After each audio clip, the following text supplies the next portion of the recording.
All right, Shalom Israel, Shalom, Shalom. This brother Kazak coming to y'all with another lesson through the spirit and power of Yahweh Ba'ashim Yahushai. I want to give all honor and glory to the Most High Yahweh Ba'ashim Mashiach Mamalak Yahushai. So I'm sitting in the car outside the house right now because we don't really have no power, and because the Most High just sent the tornado through the city, man, through the city of Joliet.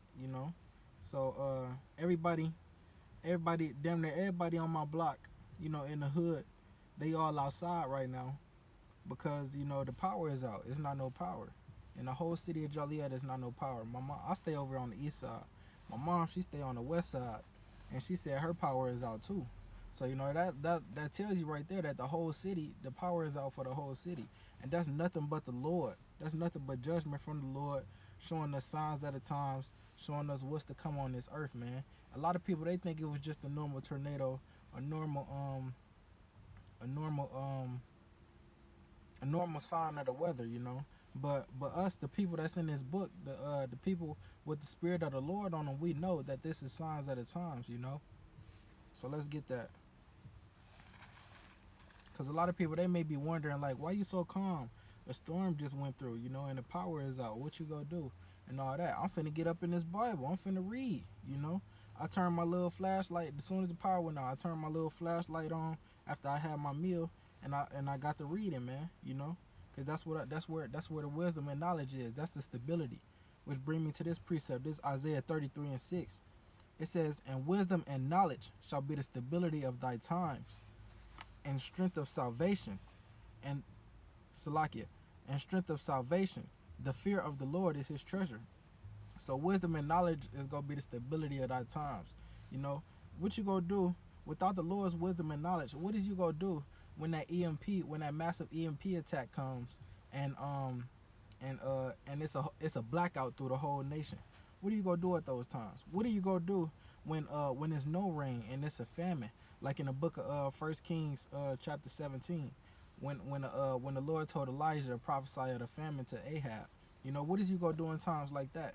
What are you gonna do when Salakia, when those Salakia, when the FEMA camps come, man? What is you gonna do in those times? When they rounding Jacob for Jacob's trouble, what are you gonna do? What is going to be your stability? A gun only gonna get you so far. Them little cans of corn that you got in the basement and cans of beans, and that box of spaghetti, that's only gonna get you so far. What are you gonna do? You need some type of stability in times like this. When there's no power, you need some stability. When there's no food, you need some stability. When there's no protection, you need some stability. And what is the stability? The stability is these scriptures, man. The word of Yahweh Ba'ashim Yahushai. That's what we need in these times like this. So I'm gonna read that again. This the book of Isaiah 33:6. "And wisdom and knowledge shall be the stability of thy times, and strength of salvation. The fear of the Lord is his treasure." So it's gonna be some perilous times coming about the earth, and a lot of people gonna wonder why the people who know that they Israelites, they gonna be wondering, like, your family gonna come up to you like why is you so calm through all of this? People is dying out on the streets. People ain't got no food. We ain't ate in days. Why is you so calm? And you gonna know in the back of your head, you gonna be smiling because you know that the Lord is coming, man. You know that after all of this, that your salvation is coming. What they say, it got to get worse before it get better. And what's that getting better? The Lord coming to give you that salvation. So hey, so like I said, we just had a little storm. We had a little storm. They said it was a tornado that touched down out here in Joliet, Will County, and knocked all the power out of the whole city, man. And that's nothing but signs of the Lord, because the Lord is in control of everything. Let me grab this real quick. The book of Isaiah. Let's stay in Isaiah 28 verse 2. It says, "Behold, the Lord hath a mighty and strong one, which as tempest of hail and the destroying storm." So a destroying storm. You look around right in front of my house, man. The storm knocked the branch out the tree. So I wouldn't even be able to get out right now. It looked like somebody dragged the branch over past the sidewalk so I could get out the driveway. But you know, the Lord has a destroying storm, and it could have been way much worse if the Lord wanted it to, man. It's probably worse in some other areas, you know. In other areas of the city, it probably looked way worse. It probably whole trees was casted down, you know. Ain't no telling what type of judgment the Lord sent, you know, throughout this city with that storm, you know. It says, "Behold, the Lord," Isaiah 28:2. It says, "Behold, the Lord hath a mighty and strong one, which as a tempest of hail and a destroying storm." So you know, while it was storming, I had to hurry up. I remembered that I left my windows down. When I came home from work from the slavery, and I was like, damn, it's raining. Let me hurry up and get out here, so I could put my windows back up. So I came out. The wind damn near blew me down. You know, the wind blew me down. My coat was soaked, within a matter of seconds from stepping out the door. You know, just to get to my car, my coat was soaked, and it's still kind of drying up right now. You know, and we got the kind of porch we got. It has like it's a patio style porch, and under it we have like the like wooden it's like a wooden fence under our patio. And so like the wind was so strong that it knocked down part of the fence that's under our patio, you know. So you know, I'm gonna have to fix that, you know. But all praises to the Most High. It wasn't no major damage, you know. I mean, just with the power out and whatever else damage they caused, you know, it wasn't really no major damage. My family is safe, you know. I'm safe, you know. It seemed like everybody else in the neighborhood is safe, you know. So all praises to that. All praise to the Most High for that.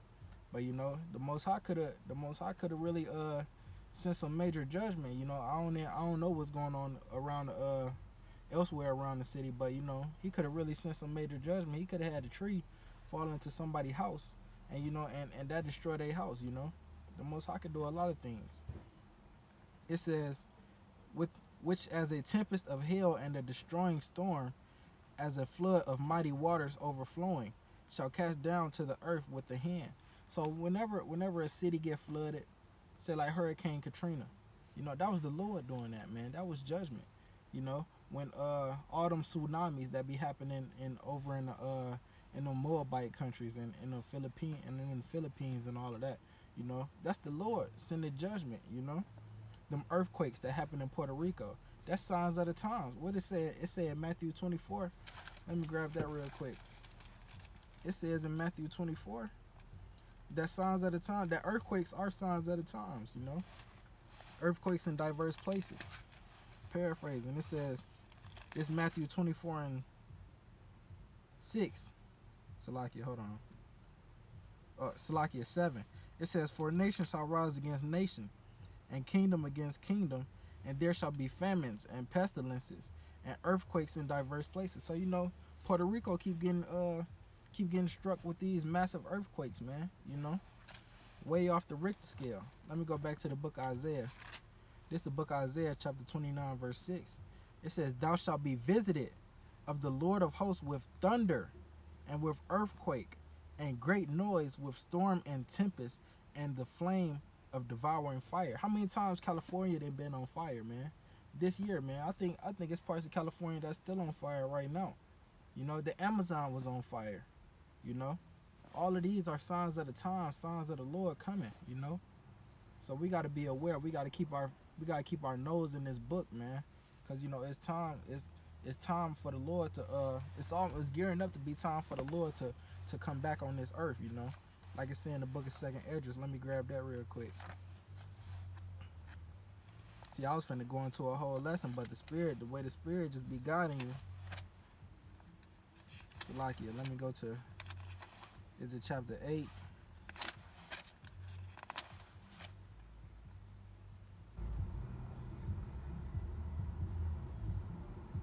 No, Salakia, it's chapter 9. This is 2nd Esdras chapter 9 and 1. It says, "He answered me then and said, Measure thou the time diligently in itself, and when thou seest part of the signs past, which I have told thee before, then shalt thou understand that it is the very same time wherein the highest will begin to visit the world which he made." So he said, Measure out the time diligently. You know that means be aware. You know, watch the news. You know, the regular news that come on TV. They ain't gonna tell you nothing. But you got sources like RT News. You got sources like Dabu Seven. You got these whistleblowers, these Edomite whistleblowers, on Twitter and on Instagram and on YouTube. That basically tell you the things that's going on throughout the earth that the regular news don't tell you. That's why you got to be aware. You got to be aware of the signs of the times. Use those resources, because that's nothing but the Spirit of the Lord telling them people to unleash that information, so Israel can use it to get right, man. You know, it says, "Then shalt thou understand that it is the very same time wherein the highest will begin to visit the world which he made." So we just read in the book of Isaiah that the Lord is going to visit us through thunder, earthquake, you know, what it say, great noise with storm and tempest and flame of devouring fire. These are signs that the Lord is coming, man. These are signs that the end of the world is near. You know, these are signs that Esau's reign is coming to an end. All praise to that. By Hashem Yahushua. So let me keep going. Verse 3, 2nd Esdras 9:3, it says, "Therefore, when there shall be seen earthquakes and uproars of the people in the world, then shalt thou well understand that the Most High spake of these things from the days that were before thee, even from the beginning." So the Most High spake unto us. He basically left a trail of breadcrumbs. He left a trail of breadcrumbs to let us know, our path and what we supposed to do, and what are the signs. And what are the signs? Like when you hiking through a forest. You mark a tree. So just in case, you won't get lost. The Most High left these marks behind us for us. So we won't be lost in these signs of the times. He left these blueprints for us. He left this Bible for us, this word, so that we won't be lost. So that we can see this signal. Okay, earthquakes in Puerto Rico. Okay, that's a sign that the Lord is coming. That's the sign. He said that in Matthew 24, that there's going to be great earthquakes. Okay, uproars of the people after George Floyd died. The Lord said that it was going to be, what does he say? Salakia. Let me go to the book of 2nd Esdras. Salakia, that's what it is. 2nd Esdras 15-16, sedition among men.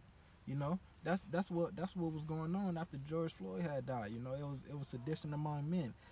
People ain't wanna regard their kings. They was basically rebelling against the higher powers, which are the police, and which is the government, man.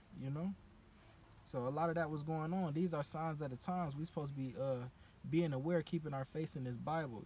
Understanding that it's almost the time for the Most High to visit this earth, and for Israel to receive salvation, man, and for these other nations to go into slavery and be subject under us, into the kingdom of heaven. But Salakia, what was I finna get into?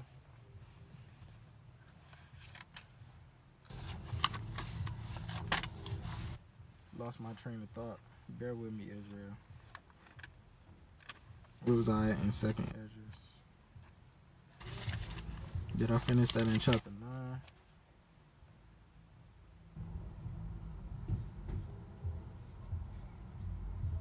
Oh yeah, that's what I wanted to talk about.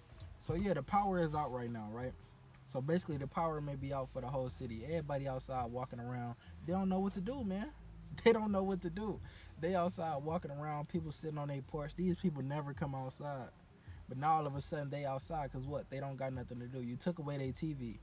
You took away, they can't charge their phones, unless they come out in the car. They ain't got no air conditioner, so they gotta come outside. What is people gonna do when that massive blackout on a biblical scale, on a worldly scale? What is y'all gonna do when that comes from that massive EMP attack? Like it's in the book of Revelation. Let's go to that. Revelation chapter 16. Because that's coming to the earth, man. And it's not just gonna be a little city out. I believe New York just had a blackout. Something like that. I believe it was New York, if I'm not mistaken. New York just had another blackout. You know, so it said the city was pitch black. So you know they ain't had no power either. Now we ain't got no power due to the storm. But you know, in New York, I believe some people were saying it looked like an EMP attack or something like that, something to that magnitude. You know, it's these nuclear missiles that these other countries and that America are that America are creating. You know, they got the power to knock out all the power across the nation, man. You know, so we got to be aware of that. You know, we got to be aware of the signs of the times, and we got to be, like I said, wisdom and knowledge. We got to be upgrading. So like you're not upgrading, but obtaining all of this wisdom and this knowledge that the Lord left for us so that we can have that stability, like we just read in Isaiah 33:6. But let's go to Revelation 16, and I'm gonna read verse 10. It says, "And the fifth angel poured out his vial." So this is going into the angels with the seven vials. It says, "And the fifth angel poured out his vial upon the seat of the beast, and his kingdom was full of darkness, and they gnawed their tongues for pain." So it said this angel poured out his vial upon the seat of the beast. What is the seat of the beast? That's Babylon. You know, that's America. It's talking about it poured out his vial upon that seat, and the kingdom was full of darkness. So like, yeah, hold on, knock my phone down. So it said, poured out his vial upon the kingdom of the beast, and it was full of darkness. You know, meaning what? The power went out. You know, it wasn't no light. Couldn't nobody see where they was going. You know, it wasn't no people trying to put batteries in their flashlight. The battery's not even working because of the EMP. You know, people can't even turn their cars on. Like, what's that movie? War of the Worlds, man. War of the Worlds. War of the Worlds. Slovakia. When when them aliens first came down through them little lightning bolts getting struck into the ground, you know, I believe that left like some kind of EMP attack or something like that. And when nobody cars working, when nobody lights working, none of that. So you know, it's basically gonna be like art imitating life. It's basically gonna be the same thing. You know, when the Most High started having these angels pour out their vials, you know, and when this fifth angel pour out his vial, it's gonna be a massive EMP attack, and it's not gonna be no light, no electricity, you know, and it's gonna be scary out here for a lot of people, for majority of these people. But the priests and prophets and the women and children that got their mind on this word and the laws and keeping the law, statutes, and commandments, and staying heavy in the faith of Yahweh Bashim Yahushua, they gonna have that stability in them days. You know, they're not gonna be worried about nothing. You know, they not gonna want for nothing. You know, they gonna be safe. Let me go to the book of Job real quick.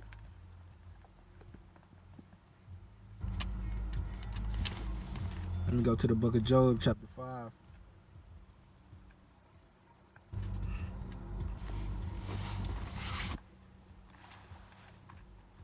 Job chapter 5 and verse 19. It says, "He shall deliver thee in 6 troubles. Yeah, in 7 there shall no evil touch thee." So you know, 7 is a number of completion. So you know, in 6 troubles, and then in that 7th one, which is all trouble, you know, ain't no evil gonna touch you. Let's get a precept on that real quick. Let's go to the book of Ecclesiastes. Ecclesiastes 8 and 5. Salakia, I got a big Bible. But Ecclesiastes chapter 8 verse 5, it says, "Whoso keepeth the commandment shall feel no evil thing." So if you keeping these commandments, you're not gonna feel no evil. Ain't no evil gonna come your way.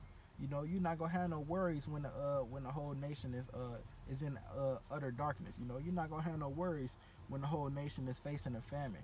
You're not gonna have no worries when martial law cracks down and everybody is getting thrown into them FEMA camps. You know, because for one, if you get thrown into the FEMA camp and you get killed, what is saying Thessalonians in First Thessalonians?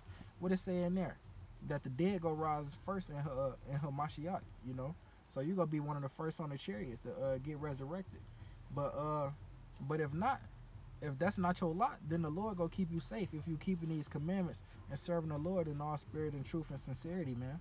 You know, it says, Ecclesiastes 8:5 again, it says, whoso keepeth the commandment shall feel no evil thing, and a wise man's heart discerneth both time and judgment. So let's go back to the book of Job. It says, he shall deliver thee in 6 troubles. This Job 5:19. He shall deliver thee in 6 troubles. Yea, in 7 there shall no evil touch thee. In famine he shall redeem thee from death, and in war from the power of the sword. So in famine you're not gonna have a want for nothing. Like I was just reading in First Kings. What was it? What is it? Salakia. First Kings, was it chapter 17? Chapter 19, Salakia. So chapter 19, you know, Elijah was in the wilderness, and you know he was afraid that he wasn't gonna eat. But what happened? You know, the Lord sent the angel to prepare bread for Elijah twice a day, man, and that kept him full for 40 days. You know, so the Lord could do that. Who's to say that the Lord won't do the same thing for you if you serve Him in all truth and sincerity? You know, with all your heart. You know.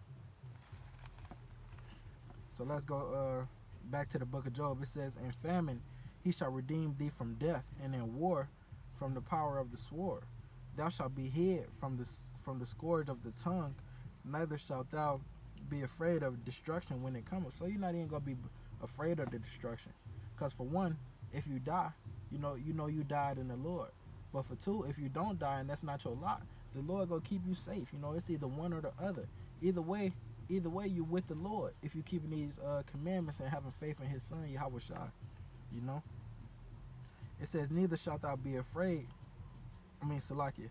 It says, verse 22, at destruction and famine thou shalt laugh. So you're going to be laughing at these things. While everybody else going through turmoil, ripping their hair out, going crazy, renting their clothes, acting like they don't know what to do. You know, they seeing other people die right in front of them, and they damn near passing out. You going to be sitting there calm. You going to be laughing. You know, you going to be laughing because why? Because you know that the Lord is with you, and you know that the Lord is coming, you know. It says, at destruction and famine thou shalt laugh, neither shalt thou be afraid of the beasts of the earth. For thou shalt be in league with the stones of the field, and the beasts of the field shall be at peace with thee. So, you know, we ain't gonna have nothing to worry about, those of us that's keeping these commandments. But that's why it's so key to have faith in Yahweh Shai and to keep these commandments, because you know that means you dwelling in wisdom. You know, that's wisdom, keeping the commandments. Let's go to the book of Deuteronomy real quick, because like we read, you know, wisdom and knowledge is gonna be the stability of our times. You know, we gotta understand that. But first we gotta understand what Salakia, the book of Deuteronomy, chapter 4. Chapter 4, verse 6. Wait, I'm gonna start at 5. So this is wisdom, you know. Like I said, wisdom and knowledge is our stability. This is the wisdom right here. It says, behold, Deuteronomy 4:5. Behold, I have taught you statutes and judgments, even as the Lord my God commanded me, that ye should do so in the land whither ye go to possess it. So the topic is these statutes and judgments. Okay, verse 6 says, keep therefore and do them, which is the statutes and judgments, the commandments. It says, keep therefore and do them, for this is your wisdom and your understanding in the sight of the nations, which shall hear all these statutes and say, surely this is a great and wise, this great nation is a wise and understanding people. So, you know, we gonna have that wisdom, which is keeping the commandments, you know, and we gonna have that knowledge, you know, which is the fear of the Lord, you know. So, hey, you know, with that being said, this is a quick little lesson. Just wanted to hop on and drop something real quick, you know, go in on this little storm that the Lord just had pass over my city. You know, with that, I hope everybody is safe, and I want to give all honor and glory to the Most High Yahweh by Hashem Yahweh Shah. You know, Shalom. Keep the commandments and keep the faith, Israel.